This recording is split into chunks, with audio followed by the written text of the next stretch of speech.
চলতি সময় বিশ্বময় যে ফ্র্যাঞ্চাইজি লিগগুলো চলছে, যেমন the 100, global super league, Lanka premier league, এই সমস্ত টুর্নামেন্টগুলোতে আরো একাধিক বাংলাদেশি ক্রিকেটাররা সুযোগ পাওয়া উচিত ছিল। কেননা পূর্বের চাইতে এনওসির বিষয়গুলো এখন অনেকটাই সহজ, আর বাংলাদেশি ক্রিকেটারদের প্রতিভার কোনো কমতি নেই।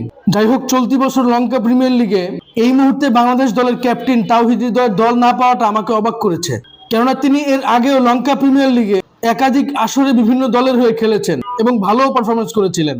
তবে খুশির বিষয়, তিনি আবারও জাফনা কিংসে এই সুযোগ পেয়েছেন। পাশাপাশি নুরুল হাসান সোহান ইতিমধ্যেই শ্রীলঙ্কায় পৌঁছে গিয়েছেন, তিনিও মেহেদী হাসান মিরাজের দলে গল গ্লান্সের হয়ে খেলবেন। অন্যদিকে আজ গ্লোবাল সুপার লিগে লাহোর কালান্দার্সের হয়ে সুযোগ পেয়েছেন পারভেজ হোসেন ইমন। তবে দলের প্রয়োজনে ব্যাট হাতে নিজেকে মেলে ধরতে পারেননি। আশা করছি পরবর্তী ম্যাচগুলোতে তিনি ভালো করবেন। সব মিলিয়ে ক্রিকেটে একটি কথা প্রচলিত, এখানে আপনাকে ভালো করতে হলে ডিসিপ্লিন থাকতে হবে। সম্প্রতি লিটন কুমার দাস এবং শেখ মেহেদী নিয়ম বহির্ভূত কার্যকলাপ করে তারা বিসিবির চোখে পড়েছেন এবং উভয়কেই আর্থিক জরিমানা করা হয়েছে। এর ফলে বাকিরাও সতর্ক হবে। এ নিয়ে আপনাদের কোনো মতামত থাকলে অবশ্যই আমার সাথে শেয়ার করবেন।